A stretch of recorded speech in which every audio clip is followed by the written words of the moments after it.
This is probably one of the heaviest hammer blows, I think, for today, this next one.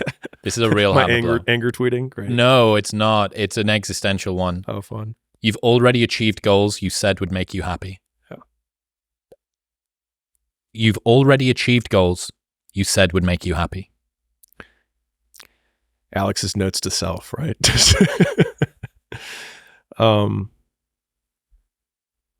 Because we all know the happiness formula, which is when this happens, I'll be happy, right? When X, I'll be happy, or if X, I'll be happy. And so I've set up that equation. I'm sure I know you've never set up this equation for yourself in your life, but I've set that up, and I think that just serves as my biggest reminder. But it's also why I probably am a pretty existential nihilist overall. Because I've had so much evidence that none of those things, quote, brought me joy, but the things that we were talking earlier about anticipation being kind of the hot button on pleasure. Yep. I feel like the hot button on joy for me is what I'm doing right now. So like I haven't done the event yet, right? I haven't given the presentation, but when I'm in the Rocky cutscene of beating, I'm not gonna say beating the cow carcass, I'll say it that way.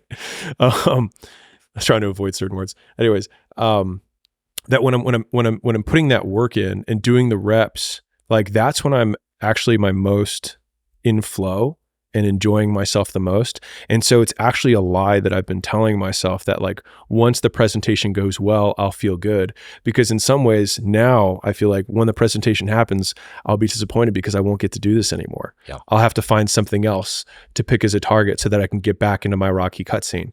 And so I think that has taken some time, and I've gotten better at it. I really do think I've gotten a lot better at it. At least recognizing, because the more times I've had W's and then realized that right afterwards I felt nothing, I had to think back of like, what are the things that I enjoyed most in my life? And it's always in pursuit. And I'm like, well then, why don't I set something really big, really far, so I can be in pursuit for the longest period of time possible? And that's where I think a lot of people from the outside, they cast their expectations of life onto me and say, I wouldn't live my life that way. You're always working, you're always doing these things. But it's like, I'm actually always spending my time in pursuit, because in pursuit is my button for enjoyment. Well, what about if it wasn't achieving the thing at the end? If the reason that you set yourself goals is exclusively to motivate yourself to enjoy the route toward those goals. And I know that it's not the destination, it's the journey is kind of cliche. Yeah. And I think this is slightly subtly different, which is that it's actually about setting the destination. Without the destination, you wouldn't do the journey. Yeah. Like the way that you set goals and then achieve them, and the dopamine and the trigger that you get. I often think about the balance between like serotonin Chris and dopamine Chris. And I don't even know the difference between those. It's like, am I feeling sort of lovey and present and wanting to connect with people, or am I driving toward a thing because I have a goal that's in front of me? And I'm very sort of dopamine Chris a lot of the time. But I genuinely think that if you remind yourself, these are the golden years. Yeah. Like this right now. Yeah.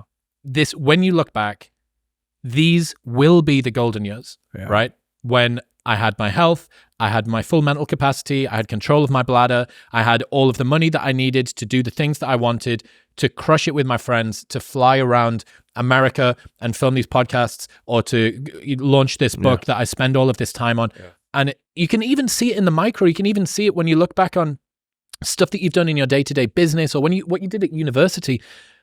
What were the times that you enjoyed? Was it when success came to you easily? Or was it when you stayed up and ordered Domino's because you had that project that needed to be in at 6 a.m. and you ran an all-nighter and John slept under the table and everybody ordered Monsters, and then the next morning we got it done?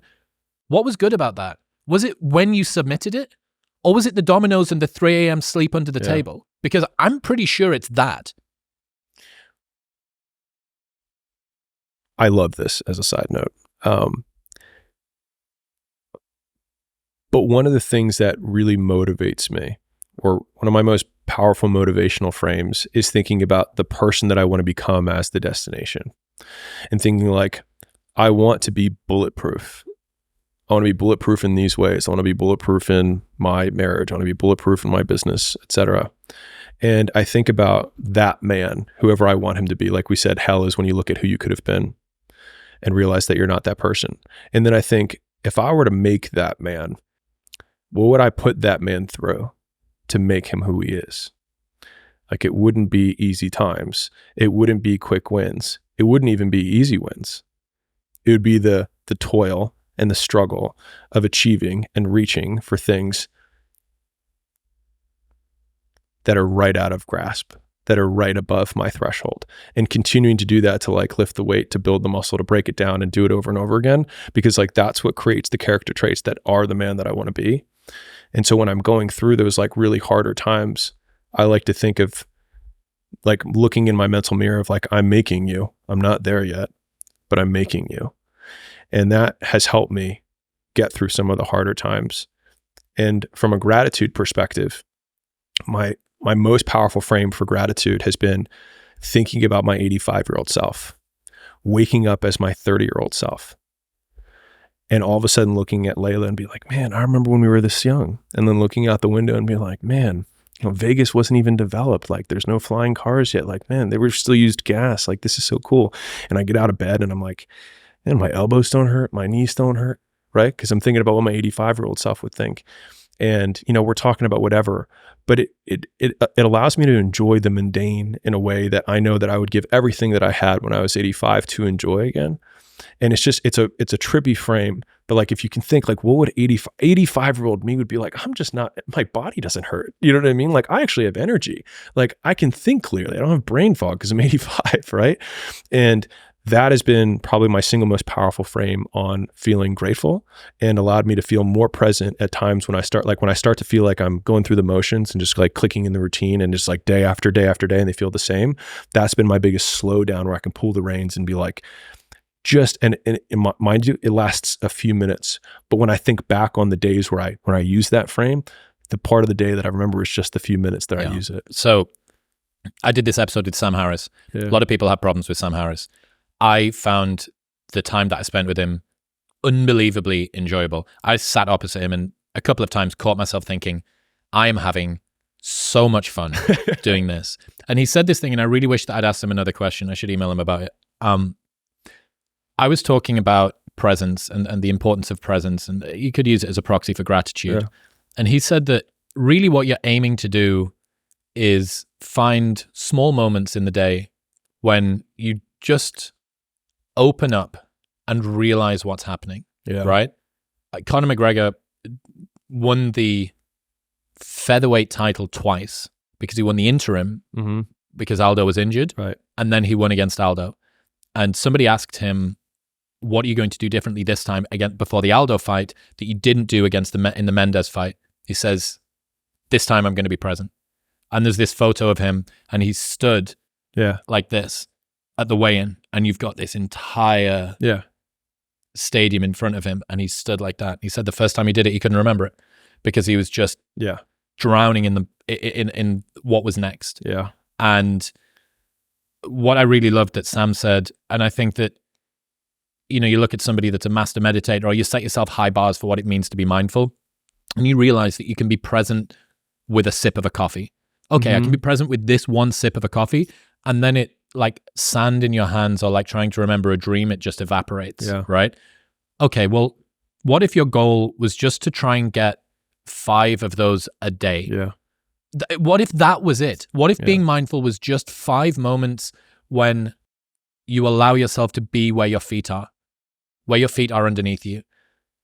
And then what if you tried to just string like 2 of those together 5 times a day? Like just this first sip, and then as I put it down, the view out of the window. Oh my God, like that's 2 things in one. Yeah. And then I can do that 5 times. And if I'd asked him, I would have said, really, is the path to just increase the frequency of the times that you are where your feet are underneath you? And one other cue that I love that I got from an embodiment coach is the times when you see in your peripheral vision, you're looking, and the way that our vision actually works, you're focused so heavily on what's directly in front of you. If there's ever a time when you see what's out here, you realize that it's impossible to see all of that and not be in the present moment, because you've naturally just opened yourself up. And I love that cue. So during the times when I'm doing things like that Sam episode, I'm like, the next question, and there's millions of people watching and all this stuff, and there's this guy in front of me and he's super smart or whatever. This is fucking cool. Just that one moment. And that, when I look back on that episode, that's what I enjoyed. That's what I enjoyed about it. So I think that being where your feet are underneath you and allowing yourself to open up and stringing those together largely allows you to enjoy being whilst you're in the process of becoming. It's also interesting, those moments. You can capture a moment independent from your surroundings, because a lot of times those moments, you're not thinking about the goal that you have, the meeting that you have, the prep that you have to do for some talk or some podcast or whatever it is. And I can't remember where I heard this, but they were talking about Gladiator, the movie. And the film opens with this like little bird on a bough, right? With like the leaves and whatnot. And then they zoom out from that little bird on the bough. And it's this disgusting war scene, right? And so it's kind of like micro, macro, micro of how, no matter how tough whatever the moment that you're going through is, if you can just take a picture of the corner of the room and look at the beauty in that, right? Of being present in that moment, even if it's the suffering, right? Like you get punched and you're spitting blood out, but it's like this moment that you capture, then all of a sudden like everything fades away and you are present. And so it can take this, what would be a brutal war scene of death and dismemberment, and the thing that makes it memorable is the zooming in on a detail. Yeah. And so it's like, if you feel like you're going through life too fast, it's like, just look for a detail.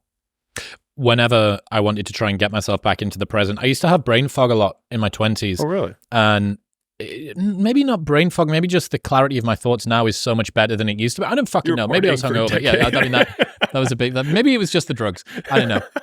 But one of the things I used to have this, I still have this BMW sat on my drive with a perforated steering wheel. And I remember that if I ran my thumbs across the steering wheel and I really felt the perforation, really felt it, or I'd do it with a leaf. I'd pick a leaf up and I'd really feel the sensation of the leaf. I couldn't think about anything else. You can only have one thought at one time. You cannot think two things, right? Yeah. You have a supercomputer inside of your head and it's got 1 megabyte of RAM. Yeah. So just think the one thought. We'll get back to talking to Alex in 1 minute, but first I need to tell you about Surfshark VPN. If you're browsing the internet without a VPN, it's like dancing in a muddy field without any shoes on. You can do it, but it's not good for you. If you're using a public Wi-Fi network, the internet admin can see all of the data going back and forth between yourself and the internet. All of this is protected with Surfshark VPN. Plus, it gives you access to the entire world's Netflix library, any territory that you want. If you're anywhere outside of the US, you can access way more Marvel series and movies over here than you can in your domestic territory. And if you're in the US, maybe you could watch some Japanese anime or get access to the in-betweeners. Best of all, it's available across unlimited devices, your laptop, your iPad, your phone, even your smart TV. And there is a 30-day money-back guarantee. So you can buy it and try it for 29 days. If you do not like it, they'll give you your money back. You can get an exclusive offer from Surfshark today, 3 months free, and that 30-day money-back guarantee by going to surfshark.deals/modernwisdom. That's surfshark.deals/modernwisdom. Oh, hey, thanks for tuning in. If you enjoyed that clip, then press here for the full 3-hour podcast with Alex. Go on, press it.